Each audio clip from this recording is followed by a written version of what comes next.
가시나무에는 그늘이 없습니다 라는 제목을 가지고 사사기 8장과 9장 전체를 볼 텐데, 저희가 읽을 말씀은 사사기 8장 22절로 27절까지 교독하겠습니다. 사사기 8장 22절로 27절, 제가 먼저 22절 읽습니다. 그때 이스라엘 사람들이 기드온에게 이르되 당신이 우리를 미디안의 손에서 구원하셨으니 당신과 당신의 아들과 당신의 손자가 우리를 다스리소서 하는지라. 기드온이 그들에게 이르되 내가 너희를 다스리지 아니하겠고 나의 아들도 너희를 다스리지 아니할 것이요 여호와께서 너희를 다스리시리라 하니라. 기드온이 또 그들에게 이르되 내가 너희에게 요청할 일이 있으니 너희는 각기 탈취한 귀고리를 내게 줄지니라 하였으니 이는 그들이 이스마엘 사람이므로 금 귀고리가 있었음이라. 무리가 대답하되 우리가 하고 겉옷을 펴고 각기 탈취한 귀고리를 그 가운데에 던지니 기드온이 요청한 금 귀고리의 무게가 금 1700세겔이요 그 외에 또 초승달 장식들과 폐물과 미디안 왕들이 입었던 자색 의복과 또 그 외에 그들의 낙타목에 둘렀던 사슬이 있었더라. 함께 있습니다. 기드온이 그 금으로 에봇 하나를 만들어 자기 성읍 오브라에 두었더니 온 이스라엘이 그것을 음란하게 위함으로 그것이 기드온과 그의 집에 올무가 되니라. 아멘. 우리가 죄라는 용어를 들으면 나쁜 짓 한다 이런 생각이 가장 먼저 떠오릅니다. 성경에서 죄라는 것은 우상숭배예요. 그러니까 우리는 우상숭배를 죄 중에 하나로 여길 때가 많죠. 나쁜 짓도 있고 뭐도 있고 하나님 안 섬기고 절에 가고 이런 식으로 자꾸 우리가 생각을 하는데, 성경에서 말하는 죄는 하나님이 있어야 될 자리, 하나님이 있으라고 한 자리를 떠난 거예요. 무언가로 대체해버린 겁니다. 내 왕좌에 하나님 계셔야 되는데 여기 돈이 들어가 있어. 그게 우상이에요. 그게 성경이 말하는 죄입니다.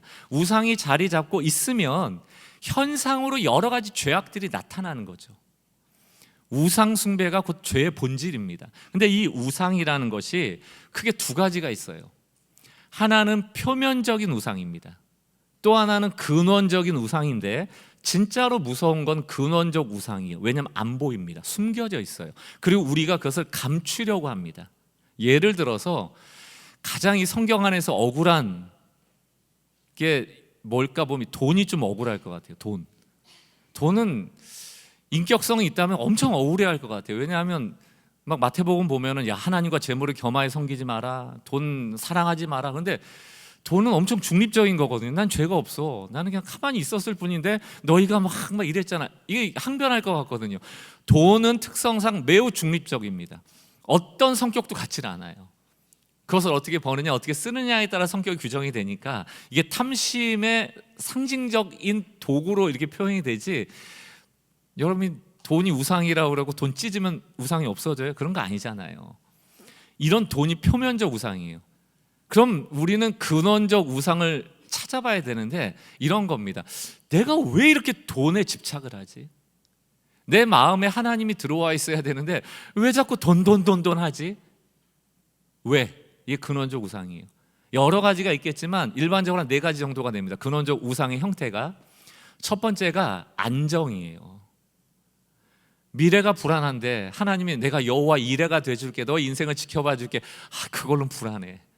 요 불안감이 돈을 붙잡는 겁니다. 이 돈이 있으면, 통장에 찍혀 있으면, 내가 보험 들고 있으면 이게 날 지켜줄 것 같은데, 이 안정감의 우상이라는 게 숨은 우상입니다. 또 뭐가 있어요? 인정. 야 내가 별 볼 일 없는 인생인데 이거 가진 거라도 있어야지, 명품 좀 들고 다녀야지 사람들이 나를 함부로 안 보지, 이런 거예요. 명품 백 들려니까 돈 있어야 되잖아요. 인정 욕구가 숨은 우상이 돼서 돈을 계속 탐하게 되는 거예요. 또 뭐도 있습니까? 통제 욕구도 있어요. 갑질하고, 사람들의 갑질하고, 내가 내 발 아래 두려고 하고, 내 뜻대로 하려고 하고, 가진 자의 어떤 특권 아닙니까? 돈이 있어야지 이게 내 인생도 사람도 막 통제할 수 있구나. 이거랑 연결되는 게 권력이에요. 권력 욕심. 그러니까 우리는 대부분 숨은 이 우상이라는 게 인정받고 싶거나, 안전하고 싶거나, 통제하고 싶거나, 권력을 휘두르고 싶을 때 돈이라는 모양으로 나오게 되는 거거든요. 여러분, 이 숨은 우상을 끄집어내야 돼요. 돈 찢는다고 우상이 사라지는 게 아니고 이 숨은 우상들을 하나님으로 대체해야 되는 거죠. 하나님만이 힘이시다. 하나님이 여호와 이레로 내 인생을 이끌고 계시다. 하나님께서 우리를 이미 인정하셨으므로 십자가의 대가로 우리를 구원하셨으므로 우리는 우리 스스로를 더 이상 증명하지 않아도 된다. 능력주의 얘기했잖아요. 교회는 능력주의가 있으면 안 된다니까요. 우리가 능력 있어서 구원받은 게 아니니까요. 왜 이런 얘기를 하는가? 오늘 말씀드리는 이 기드온에 대한 얘기가 이 숨은 우상에 대한 얘기예요. 하나님 기드온을 사용하셔서 미디안의 13만 5천 명을 이 300명을 데리고 이기게 하셨는데 그 이후에를 보니까 이 기드온 안에 있었던 우상이 모든 것을 망치더란 얘기입니다. 사랑하는 성도 여러분, 오늘 우리도 똑같아요. 기드온 손가락질할 게 아니고 내 안에 포장되고 위장되고 숨겨진 우상을 끄집어내서 하나님이 들어오셔야지 문제가 해결됩니다. 감추면 감출수록 우리의 문제는 더욱더 노골적인 죄로 드러나게 돼 있어요. 이걸 우리가 살펴봄을 통하여서 우상과 결별하고 하나님을 붙잡는 은혜가 있길 주의 이름으로 축원합니다. 오늘 8장 9장 긴 내용인데 세 가지로 좀 정리를 하려고 합니다. 첫 번째는 숨겨진 우상이 왜 무서운가 하면 좋은 신앙처럼 보여지게 해요. 숨겨진 우상이 있잖아요. 근데 우린 이걸 감추고 포장하는 데 능하기 때문에 좋은 신앙인처럼 보여지게 해요. 우리를 회개로 이끌질 않습니다. 괜찮은 줄 알아요. 300명으로 어떻게 미디안 13만 5천 명을 이깁니까? 이건 기적이죠. 하나님이 하신 일이라고밖에 할 수 없습니다. 하나님이 다 하신 거예요. 그런데 전쟁이 끝나고 나니까 사사기 8장 22절을 보세요. 그때에 미디안에게 승리하고 미디안의 수많은 전략품들을 탈취한 이후에 얼마나 좋아요? 이스라엘 사람들이 기드온에게 이르되 뭐라 그래요? 당신이 우리를 미디안 손에서 구원하셨으니. 이제 보이지 않는 하나님은 안 보이는 거죠. 사사기의 마지막이들 뭐였습니까? 구원하고 난 망각. 또 보이는 사람을 의존하는 거예요. 당신이 구원하셨으니 그 다음에 요청을 합니다. 당신과 당신의 아들과 당신의 손자, 자손까지 우리를 다스려 주십시오. 이건 단순한 기드온에 대한 감사 인사가 아닙니다. 뭘 요구하는 겁니까? 왕조를 요구하는 거예요. 당신이 우리의 왕이 되시고 당신의 아들도 왕이 되고 당신의 손자까지 자자손손이 왕의 가문 왕조를 세우셔서 기드온만 있으면 우리 이스라엘이 평화로울 수 있을 것 같으니 왕이 되어달라는 요청이에요. 그런데 기드온이 아주 훌륭한 대답을 합니다. 23절 기드온이 그들에게 이르되 아유 내가 너희를 다스리지 않을 거야. 나의 아들도 너희를 다스리지 않을 거야. 여호와만 우리를 다스리실 것입니다. 얼마나 훌륭해요. 표면적으로는 나는 왕이 아니에요. 하나님이 왕이세요. 잘했어요. 그런데 성경의 이야기는 여기서 멈추질 않아요. 아, 나 왕 아니야 라고 한 다음에 근데 나 부탁이 있어. 너희 미디안한테 탈취한 것들 있잖아. 그 귀고리, 그 금귀고리 나한테 모아와. 했더니 다 줬어요. 줄 때 여러분이랑 무슨 생각할 것 같아요? 기도하는데 주면서 고마우니까 줬겠죠. 아, 우리가 살았으니까 탈취한 거 좀 나눠줄 수 있잖아요. 기드온이 개인이 그것을 가져도 되는데 너무 훌륭한 일을 해요. 27절 봤더니 기드온이 그 금으로 모은 금으로 뭘 만들었어요? 에봇. 에봇은 제사장들이 하나님의 뜻을 구할 때 입은 옷입니다. 사람들이 야, 금 귀고리 가져다가 저 인간이 이렇게 착복하고 자기만 잘 살 줄 알았더니 에봇을 만들었네. 아, 역시 우리 기드온은 하나님의 뜻을 구하는 사람이야. 얼마나 좋아했겠어요. 근데 문제가 생겼습니다. 그 금으로 에봇 하나를 만들어 자기의 성읍 오브라에 두었더니 기드온의 집이 있던 오브라 지역에 두었더니 온 이스라엘이 그것을 그 에봇을 음란하게 위함으로 섬겼으므로 그것이 기드온과 그의 집에 올무가 되었다. 결과가 좋아요? 안 좋아요? 안 좋죠? 기드온은 지금 자기의 숨겨진 우상을 포장한 거예요. 원래 왕 되고 싶거든요. 인정받고 싶거든요. 권력 잡고 싶거든요. 그래서 말로는 나 왕이야. 아니야 나 왕 아니야. 하나님만 우리 이 이스라엘을 통치하시는 분이야. 막 손사래를 쳤지만 그 마음에 숨은 우상, 권력에 대한 우상, 인정에 대한 우상, 그것이 튀어나온 게 에봇입니다. 에봇은 원래 금실과 여러 가지 직물들을 조합해서 만드는 겁니다. 그런데 기드온은 금실로만 만들어요. 에봇은 이미 실로라는 데 있습니다. 제사장들이 하나님의 뜻을 구할 때 그 에봇을 입고 실로에서 예배 드리는 거예요. 뜻을 구하는 거예요. 그런데 기드온은 이 금으로 만든, 어찌 보면 사람의 눈에는 그 실로에 있는 에봇보다 훨씬 더 귀해 보이는 이 옷을 자기가 사는 오브라에 두는 거예요. 그럼 사람들이 실로로 갈까요? 오브라로 올까요? 오브라로 오는 거예요. 왜? 야, 실로에 있는 거는 다른 직물도 섞였는데 기드온 오브라에 있는 거는 금실로 짰대. 금일의 순금. 거기다가 기드온은 하나님 쓰시는 사람이잖아. 이쪽으로 가야 더 영험해. 여기에 하나님의 역사가 더 있어. 여기가 하나님 더 세. 기드온이 자기 왕국 만든 거라니까요. 자기가 제사장이, 자기가 왕이라니까요. 나한테 오라고 얘기하는 거라니까요. 그러니까 사람들이 몰려오는 거예요. 그리고 뭘 섬겼다? 에봇을 섬겼다. 에봇을 음란하게 섬겼다. 성경에서 음란하다는 게 뭡니까? 하나님을 떠났다는 얘기예요. 하나님을 섬기지 않게 되었다는 얘기입니다. 놀랍지 않아요?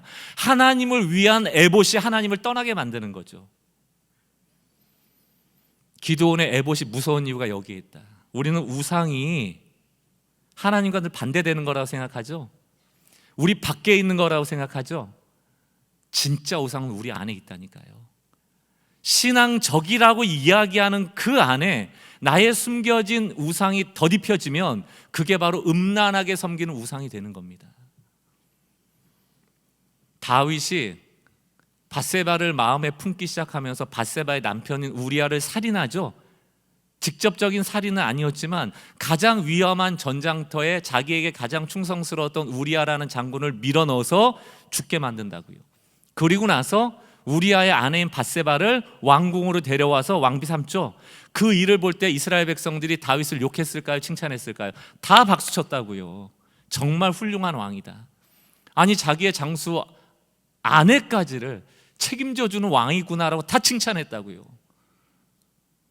하나님을 위하는 척, 신앙적인 척, 괜찮은 척 했지만 사실 이 우리아와 밧세바의 사건 안에는 다윗의 숨겨진 탐욕이 있었던 거죠. 밧세바를 얻기 위해서 우리아를 죽인 거잖아요. 사랑하는 성도 여러분, 이게 우리에게 경고예요. 우리는 우상을 자꾸 밖에서 찾는데 진짜 우상은 우리 안에 있다. 조나단 에드워즈라는 부흥사가 그런 얘기를 했습니다. 그리스도인들에게 열정만큼 부패하기 쉬운 게 없다. 우리는 교회 안에서 열심히 하면 다 박수 쳐주죠. 교회 안에서 일꾼 되는 거, 뭐 좀 무슨 어떤 직위를 갖는 거, 부장집사 되고 안수집사 되고 장로 되고 정말 하나님께 헌신해서 이기도 하지만 여러분 마음의 중심 없이도 얼마든지 여기 완장 찰 수 있다니까요. 교회는 열심히 하는 사람을 너무 좋아해요. 최선 다하는 사람 너무 좋아해요. 성실한 사람을 너무 좋아해요. 왜 최선을 다하고 왜 열심히 하고 왜 성실한지 묻지도 따지도 않습니다. 교회의 효과적이고 효율적인 무조건 써요, 사람을. 그 사람 안에 동기와 그 사람 안에 있는 숨은 우상을 들춰내질 않아요. 그러니까 여러분들이 뭔가 열심히 하잖아요. 그럼 여러분도 속는 거예요. 이 정도면 괜찮지. 내 안에 있는 숨겨진 우상이 무슨 소용이 있어. 그거 알아서 뭐해. 내가 지금 열심히 하고 있잖아. 교회를 위하고 있잖아. 하나님 위하고 있잖아. 그럼 되는 거지. 아니라니까요. 그것 때문에 망한다니까요.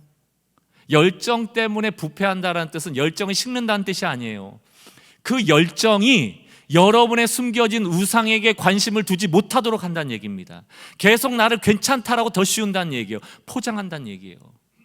사랑하는 우리는 교회 성도 여러분, 열심 내지 마세요.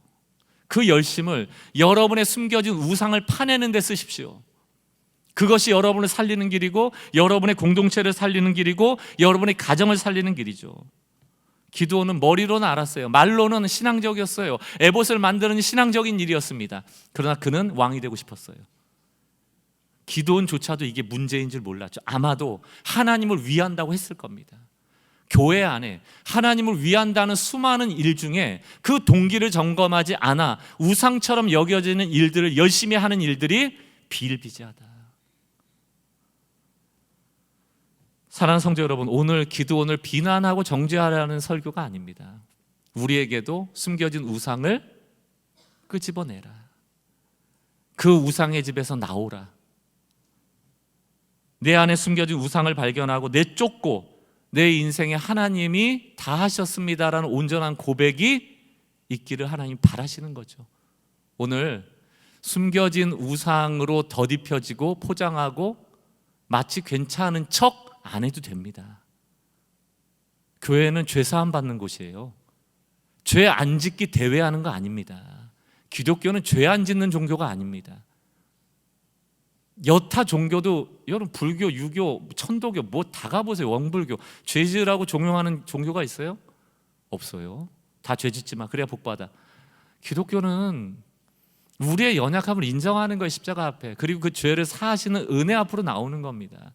그러니까 저희는 우리 공동체가 막 가면 쓰고 포장하며 내가 괜찮은 존재인 걸 증명하는 공동체가 아니고 죄사함의 은혜가 필요한 공동체라고 고백할 수 있는 안전한 공동체 되길 주의 이름으로 축원합니다. 두 번째, 숨겨진 우상은 결국 심각한 죄가 되더라. 기드온의 이야기가 기드온 하나 망하는 스토리로 끝나면 얼마나 좋겠습니까? 기드온의 숨겨진 탐욕이 그대로 방치가 되니까 기드온에게도 문제지만 그 가문에 문제가 생겨요. 먼저 기드온에게 문제가 있습니다. 사사기 8장 30절, 기드온이 아내가 많음으로 그의 몸에서 낳은 아들이 70명이었고 31절, 세겜에 있는 그의 첩 오브라에는 아내가 많고 자녀가 70명이고 또 세겜까지 가서 첩을 뒀는데 그 첩의 아들의 이름은 아비멜렉이라 이렇게 써 있어요. 자, 그럼 우리는 기가 막히죠. 와, 어떻게 저렇게 아내가 많아, 음란해, 이런 관점으로 보시면 안 되고, 이 얘기의 핵심은 아내를 많이 두었다고 그랬죠. 이 사회 속에서 아내를 많이 두는 일을 가장 많이 한 게 왕입니다. 왕은 정치적 네트워크가 필요하기 때문에 여타 나라들과 계속 자녀를 결혼시키던, 본인이 결혼하던 결혼을 많이 하고 아내를 많이 둡니다. 그게 권력이고 그 나라를 지키는 일이고 전쟁이 났을 때 서로 협력해서 외적을 이길 수 있기 때문이거든요. 아내를 많이 뒀다는 얘기는 다시 말하면 내가 왕이란 얘기예요. 게다가 31절에 세겜까지 가서 첩을 뒀는데 그 첩으로부터 나온 아들의 이름이 아비멜렉. 아비, 우리 아버지는 멜렉, 왕이다, 그 뜻이에요. 기드온이 말로 뭐라고 그랬어요? 나 왕 아니야 했는데 아들 낳고 이름을 뭐라 지었다고요? 아비멜렉. 너의 아버지는 왕이야. 기드온의 마음이 그대로 나온 겁니다. 근데 기드온은 스스로도 누구처럼 여겼다? 나를 왕처럼 여긴 거예요. 여러분, 아비멜렉이 괴물처럼 등장합니다. 자기 형제 70명 다 죽여요. 그리고 자기가 왕이 됩니다. 이 일이 갑자기 일어난 일이 아니죠. 기드온의 삶이 손으로는 손살에 치며 왕이 아닙니다 했지만 실제로는 왕 같은 삶이었고, 그 왕 같은 삶을 살아가는 그 휘하에 자녀들은 왕자처럼 살아갔으며, 왕자처럼 살아가던 그 사람 중에 한 명인 아비멜렉은 내가 왕자구나, 그럼 이제 왕 돼야지 라고 권력을 꿈꾸면서 자기 형제들을 처단하는 거예요. 이 일이 왜 일어납니까? 기드온이 그 안에 숨은 우상을 제대로 처리하지 못했기 때문이에요. 권력이 권력을 만들어낸 겁니다. 자기가 왕이었기 때문에 왕을 이을 아들을 만들어냈고 70명은 다 죽은 거예요. 사사기 9장 2절을 보면 아비멜렉이 자기는 세겜 출신이잖아요. 오브라 출신이 아니잖아요. 그러니까 세겜 땅으로 찾아가요. 청하노니 2절입니다. 9장 2절, 세겜의 모든 사람들의 귀에 말하라. 여룻바알의 아들 70명. 여룻바알은 기드온을 말하는데 이 이름의 뜻은 좋아요. 여룻바알, 바알과 맞서 싸우다, 이런 뜻입니다. 아들 70명이 다 너희를 다스림과 한 사람이 너희를 다스림이 어느 것이 너희에게 나으냐, 또 나는 너희의 고륙임을 기억하라. 세겜 사람들의 지금 힘을 모으려고 하는데, 야, 지금 기드온한테 70명 아들인데 70명의 아들의 통치를 받는 게 낫겠어? 아니면 내가 왕이 되면 낫겠어? 내가 너희 세겜 왕 되면 아파트 지어준다니까, 거기 내가 왕 되면 그 지하철 뚫어준다니까, 내가 왕 되면 거기 쇼핑몰 지어준다니까, 여기 구건축 다 재건축해줄게, 여기 아파트 재개발해줄게. 세겜 사람들이 그래? 그러면 너 찍어야지, 아비멜렉. 왕 만들어 준 거예요. 여기에 정의가 있습니까? 하나님의 뜻이 있습니까? 공동의 선이 있습니까? 없어요. 너가 내 권력임을 기억해. 우리 같은 출신이잖아.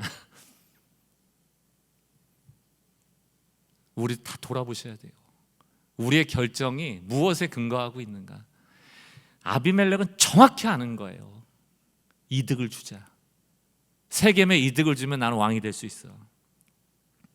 그러니까 세겜 사람들이 그래, 우리 동네 지하철이 생긴다고, 우리 동네 아파트가 생긴다고, 우리 재건축하고 재개발이 된다고, 쇼핑몰이 생긴다고, 우리 아파트 값이 올라간다고, 오케이, 아비멜렉 너 왕이야 라고 하고 9장 4절 5절 바알브리 신전에서 은치 씻게 우상 숭배하던 돈 후원합니다. 우리 요한계시록 할 때 봤죠? 종말에는 돈과 권력이 하나가 돼요. 큰 음료는 돈을 상징하는 여자였고 가장 사치스러운 걸 팔잖아요.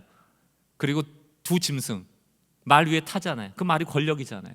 권력과 돈은 합쳐지게 돼 있거든요. 그러니까 은 70개를 주어서 그에게 줬더니 아비멜렉이 그 돈을 받아가지고 후원을 받아서 뭘 합니까? 그것으로 사람을 사는데 방탕하고 경박한 사람을 사요.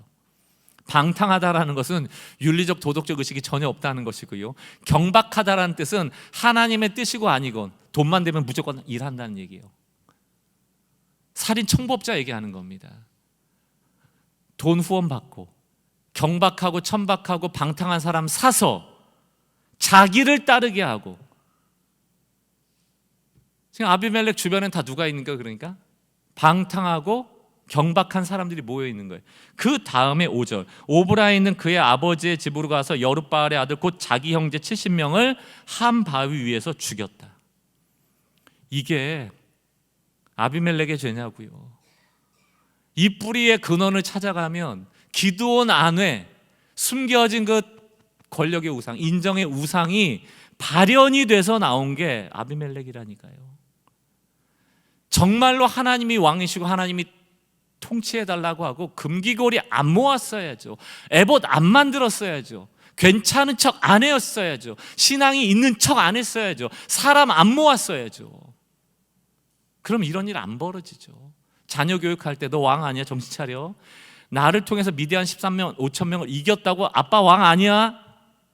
아비멜렉 이름 안 지었어야죠. 신앙의 언어로, 신앙의 모습으로 포장된 욕망만큼 위험한 게 없습니다. 왜냐? 여러분들이 신앙을 포장하기 시작하면 그 다음부터 회개를 안 합니다. 교회가 왜 이렇게 힘들어지고 교회가 왜 이렇게 얕아질까를 보면 회개가 없어요. 교회는 죄사함 받는 곳이에요. 회개하는 곳입니다.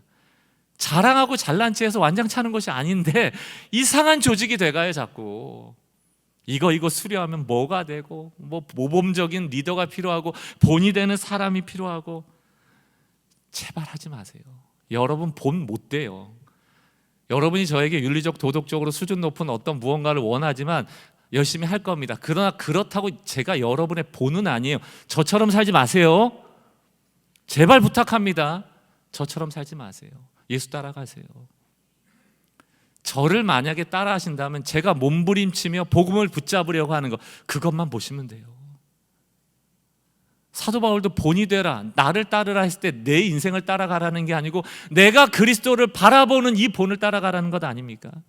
우리 다 예수 따라가는 사람들이에요. 예수 바라봐야 되는 겁니다. 회개해야 돼요. 다. 뭐 제 설교 듣고 우리 성도들이 뭐 자꾸 매주 찔린다는 얘기하는데 그게 맞는 겁니다.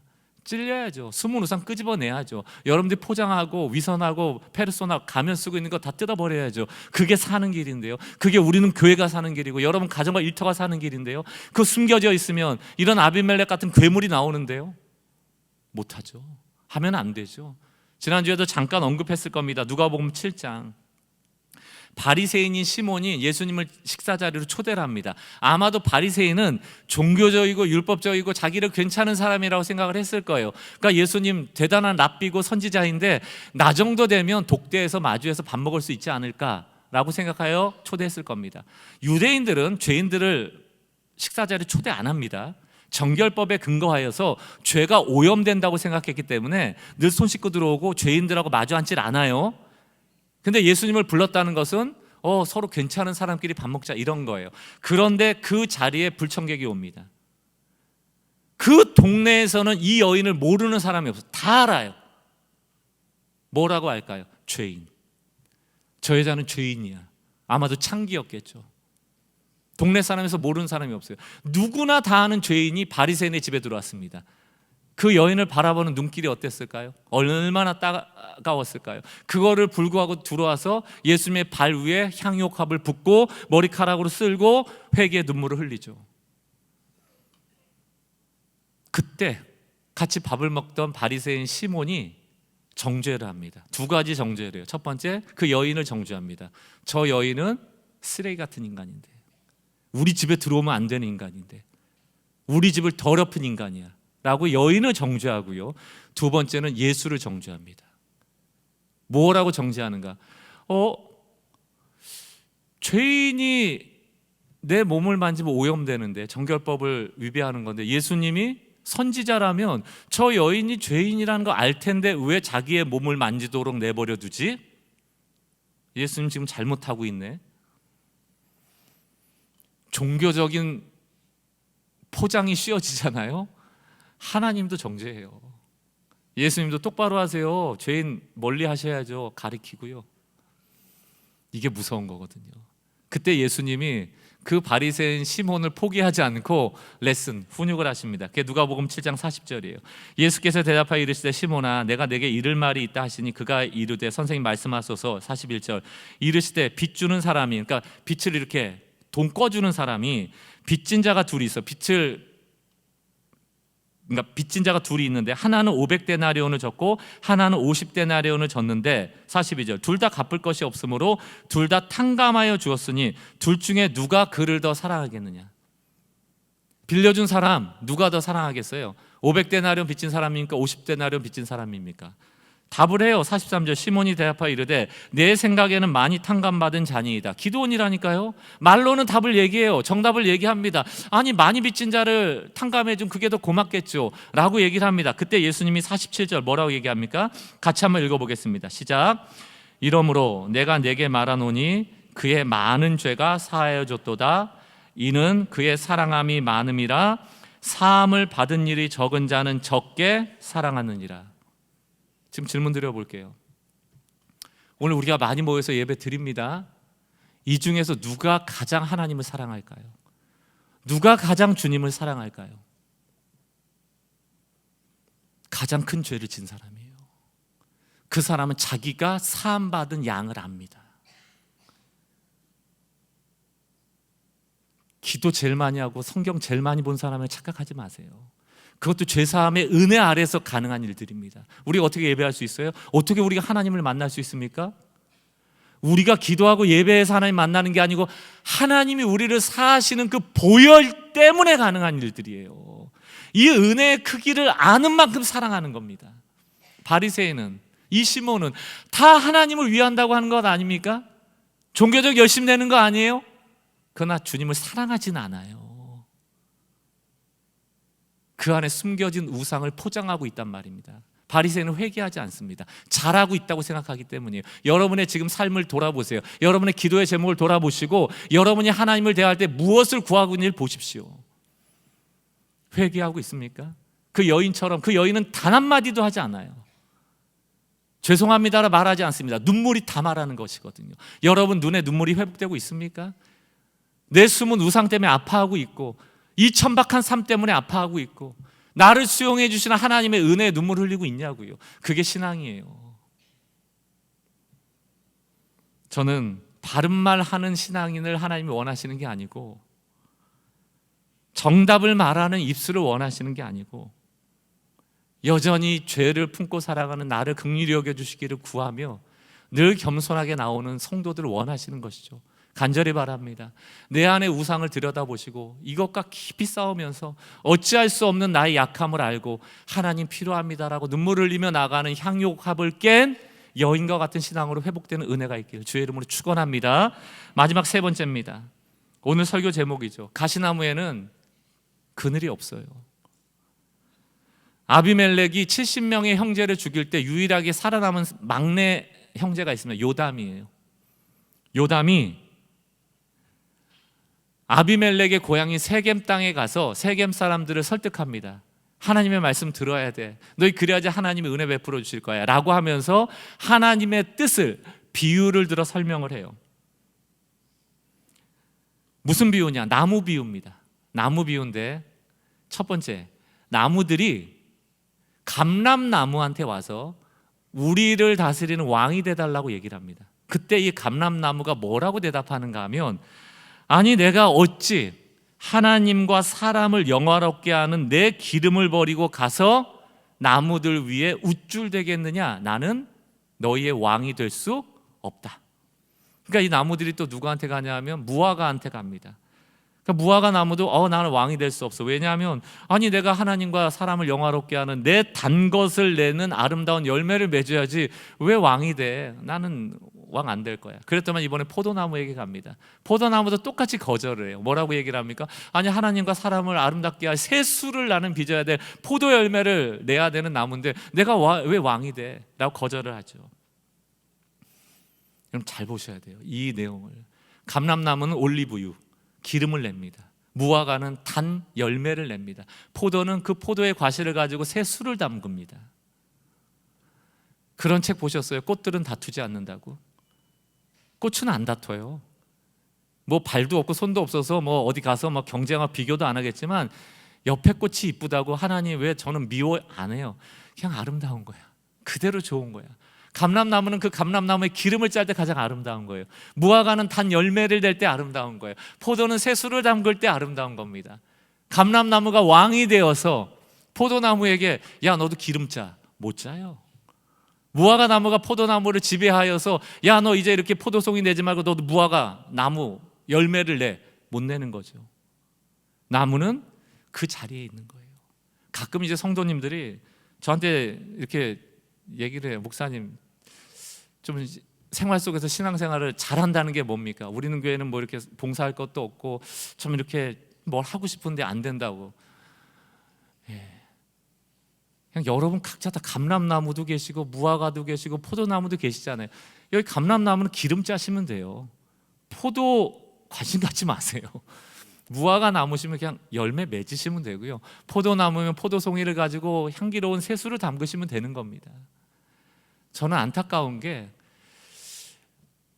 자꾸 우리의 삶, 그러니까 교회를 떠난 일반 생활을 얘기하겠죠. 그 삶이라는 게 저한테는 그것도 동의가 안 되지만 삶이 따르고 교회 안에서 사역이 따로 있고 교회 밖에 나가서 먼 나라 가서 하는 선교가 따로 있고 이렇게 다 구분해 놓으니까 힘들죠.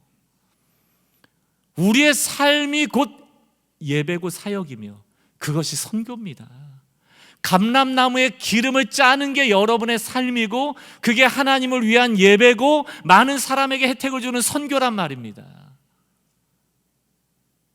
루터가 유명한 예화를 남겼어요. 개혁신앙 아닙니까? 아마 이발소에 가서 이발을 했나 봅니다. 이발하면 이발도 하고 면도도 하고 그러죠. 아마도 면도할 때 물어봤나 봐요. 아, 루터 선생님, 저도 루터 선생님처럼 좀 신앙생활 잘하고 싶은데 어떻게 해야 됩니까? 라고 하니까 루터가 아마 면도하는 중에 물어보니까 야 면도나 똑바로 해. 물어보지 말고 면도나 똑바로 하라고. 아마 이런 맥락에서 이렇게 대답했나 봐요. 이발사 양반, 이발하거나 면도할 때는 하나님을 묵상하지 마세요. 이 목숨이 달려있는데 자꾸 이게 삐끗하면 피나는 건데 자꾸 그런 거 질문하지 말고 뭐 잘해라? 면도 잘해요. 이발 잘하세요. 그런 예화도 있죠. 청소부가 나도 성직을 갖고 싶다, 나도 성직자가 되고 싶다 하니까 자신의 앞마당을 깨끗하게 청소하는 게 성직입니다. 똑같은 얘기예요. 다. 왜 자꾸 감람나무인데 딴 나무 신경 쓰세요? 그렇게 옆 나무 신경 쓰는 나무가 이제 등장합니다. 그게 바로 가시나무예요. 가시나무. 9장 14절 15절 이에 모든 나무가 가시나무에게 이르되, 이게 사실 가다 간 거 아닙니까? 너는 와서 우리 왕이 되라 하며 15절 기다렸다는 듯이 가시나무가 나무에게 이르되, 만일 너희가 참으로 내게 기름 부어 너희 왕으로 삼겠거든 와서 내 그늘에 피하라. 가시나무에 그늘이 어디 있어요? 빼짝 말라가지고. 이게 허세라니까요. 이게 과장이라니까요. 자기가 그늘이 있다고 생각하는 거예요. 숨은 우상이죠. 권력이죠. 인정 욕구죠. 통제 욕구죠. 너나 잘해. 가시나무로서 하나님 주신 소명을 잘 감당하면 돼. 그런데 가시나무에는 별 볼 일이 없어. 열매도 없고 뭐도 없어. 에라 모르겠다. 통제나 하자. 왕이나 되자 이참에 하고 내 그늘 아래 피하래요. 그리 안 하면 불이 가시나무에서 내려와서 레바논의 백향목을 사를 것이다. 그치, 이게 너 본성이지. 가시나무의 가장 좋은 쓸모는 뭡니까? 땔감 되는 거예요. 땔감으로 쓰임 받으면 되는데 왕이 되겠다는 것 아닙니까? 물고기는 물을 잘 모른답니다. 너무 당연하니까 물을 설명할 수가 없어요. 그러니까 자꾸 어디에 마음을 써요? 물 밖에는 뭐가 있을까? 물 밖에는 얼마나 행복할까? 그리고 물 밖으로 튀어나가는 거예요. 죽죠. 여러분들이 우리에게 세워진 경계석이 있습니다. 하나님이 전 세계를 품으라고 우리한테 하는 게 아니에요. 우리의 재원과 자원과 능력과 은사와 달란트가 제한되어 있습니다. 감람나무란 말이에요. 포도나무란 말이에요. 무화과 나무란 말입니다. 가시나무도 때로는 땔감으로 써야 될 용도가 있겠죠. 가시나무란 얘기예요. 그러나 그 역할을 감당해야지 내 그늘로 와 하고 가시나무 옆에 가면 찔리는 거죠. 아픈 거죠. 하지 말라는 얘기예요. 교회 공동체도 똑같습니다. 우리가 왜 가시나무를 왕으로 세우겠습니까? 급한 마음, 뭐라도 지푸라기도 잡고 싶으니까, 불안하니까, 가시나무라도 옆에서 나를 좀 지지해주면 좀 안정될 것 같으니까, 그렇게 내 안에 숨은 우상이 발현되어 가시나무라도 또 붙잡는 거거든요. 교회 공동체도 늘 조심하기를 좀 여러분 권면드립니다. 누가 지도자입니까? 누가 이 교회를 섬기는 사람입니까? 라고 할 때 제발 가시나무를 선택하지 않는 지혜로운 성도들 되시길 주의 이름을 축원합니다. 무슨 본이 있어요. 사람 바라보면 늘 큰 코 다칩니다. 성경은 일관되게 얘기하죠. 하나님만 왕으로 섬겨라. 사사의 마지막 사자가 사무엘입니다. 하나님은 아마도 쭉 하나님이 왕으로 있고 힘들 때 구원하는 사사들을 통하여 이 역사를 이끌기 원하셨을지도 모르겠어요. 그러나 이 마지막 사무엘 사사 시대에 더 이상 견딜 수 없을 정도로 많은 사람이 주변에 왕처럼 이스라엘도 왕이 있었으면 좋겠다라고 요구를 합니다.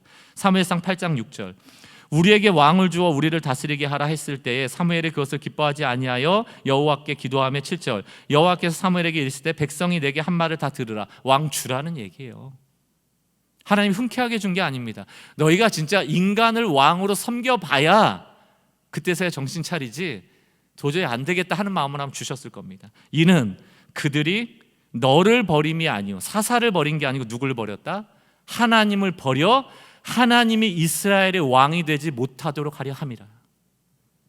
여러분 안에 숨은 우상 끄집어내지 않으면 끝까지 이 우상이 여러분에게 왕 노릇합니다. 그리고 늘 잘못된 결정하고 잘못된 사람 의지하고 가시나무 옆에 가서 계속 찔리면서도 그 가시나무를 놓지 못하고 그 숨은 우상에 의해서 끌려다니는 거예요. 제가 몇 해 전에 이렇게 추천서 썼던 책이 하나 있습니다. 불가사리와 거미. 다른 제목으로 아마 출간이 됐을 텐데 그 책에 보면 불가사리의 리더십과 거미의 리더십 두 가지가 나와요. 거미도 막 거미줄을 많이 치잖아요. 근데 그게 중랑 분산형 아닙니까? 그거 여러분 거미줄 없애려면 어떻게 하면 돼요? 거미 모가지를 딱 따면 됩니다. 그 얘기하는 거예요. 거미는 목이 떨어지면 죽죠. 거미줄도 다 죽습니다. 중앙 집권화된 리더십은 그 중앙의 리더가 사라지면 모두가 사라지게 돼 있어요. 인간 중에 누가 그 조직을 끝까지 유지할 수 있을 만한 리더가 있습니까? 리더 죽으면 끝나는 거예요. 그런데 불가사리는 머리가 없습니다. 머리가 없어요. 저는 우리는 교회가 불가사리 교회가 됐으면 좋겠거든요. 인간이 머리 노릇 안 하고 이미 머리가 있잖아요. 교회의 머리는 예수 그리스도라.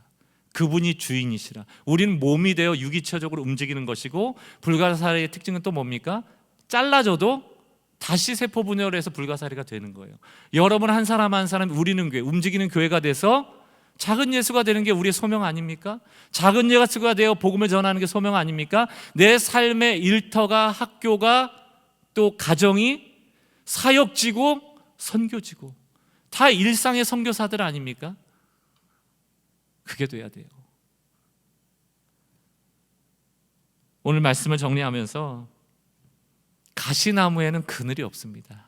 여러분의 숨은 우상이 만들어낸 왕, 그 왕은 여러분들에게 쉼을 주지 못해요.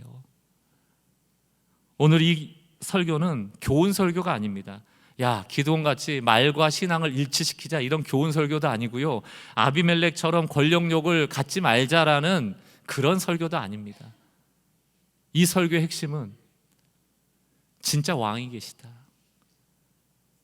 사사는 유통기한이 있습니다. 기드온이 살아있더라도 그 평화는 오래가지 않습니다. 성경은 늘 우리에게는 더 나은 사사가 있다, 더 나은 지도자가 있다, 완전한 왕이 계시다. 그 왕이 예수 그리스도시다. 이쪽으로 우리를 늘 향하도록 만들어요. 아비멜렉은 가시나무였습니다. 가까이 가면 찌르죠. 그러나 예수님은 오히려 우리의 가시에 찔려 십자가에 피 흘려 돌아가신 분이거든요.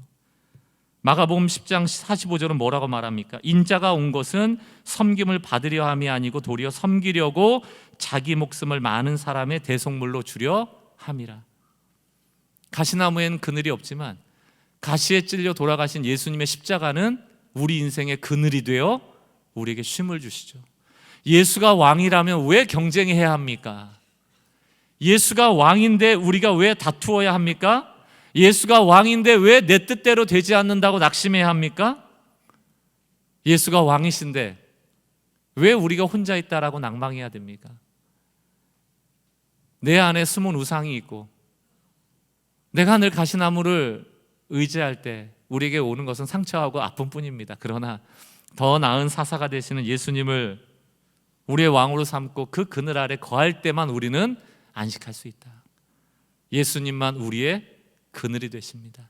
이 믿음을 가지고 우리는 교회가 사람을 왕으로 놓고 숨은 우상과 싸워나가며 날마다 하나님께 영광 돌리는 복된 성도들 되시길 주의 이름으로 축원합니다.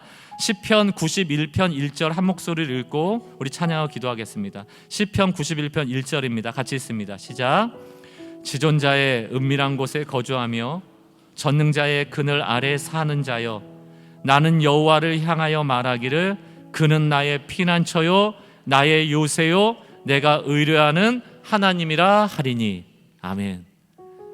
전능자의 그늘 아래서 한 주 동안도 평안을 누리며 살아가시길 주의 이름으로 축원합니다. 오늘 이 말씀을 그대로 찬양에 녹여놓은 찬양입니다. 하나님은 너를 지키시는 자, 너의 우편의 그늘 되시나니 낮의 해와 밤의 달도 너를 해치 못하리라. 항상 산 같으신 주님만 바라보며 안식하는 주의 성도들 되시길 바라며 함께 찬양합시다. 하나님은 너를 지키시는 자, 너의 우편에 그늘 되시니 낮의 해와 밤의 달도 너를 해치 못하리. 하나님은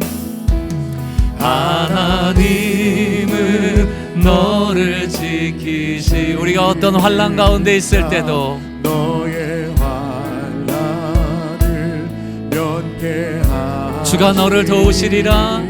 그가 너를 도우시리라. 우리가 어디에 있든지 너의 주리 아멘. 지키시리라. 찬양합니다. 눈을 들어 산을 보아라. 너의 도움 어디서 오나. 천지 지으신 너를 만드신 여호와께로다. 내 영혼에게 선포합시다. 하나님은 나를 지키시는 자, 하나님은 나를 지키시는 나의 우편에 나의 우편에 그늘 되십니다. 아멘. 그늘 되시니 낮의 해와 밤의 날도 나를 해치 못하리 나를 해치 못하리 하나님은 나를 지키십니다. 하나님은 나를 지키시는 나의 환난을 주님 일하여 주십시오. 은혜를 주십시오. 그가 나를 도우시리라. 나의 출입을 지키시리라. 주님께 눈을 듭니다. 눈을 들어 아멘. 산을 보아라. 나의 도움 어디서 오나. 아멘. 천지 지으신 나를 만드신 여호와께로다. 이렇게 선포합시다. 눈을 들어 주를 보아라.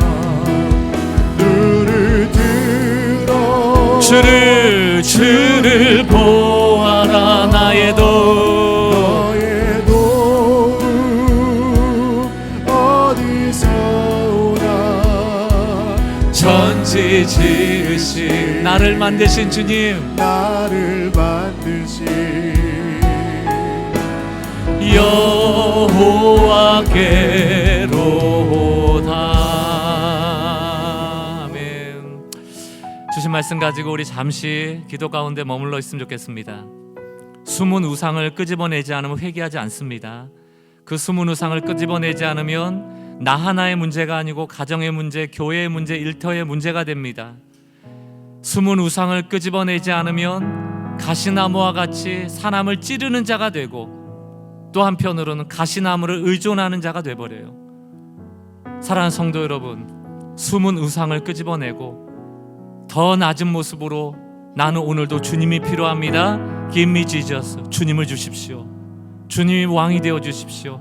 겸손한 회개와 날마다 나의 우상을 죽이는 애씀이 있길 바랍니다. 오늘 주신 말씀 붙잡고 주님 앞에 머물러 기도하는 시간 같습니다.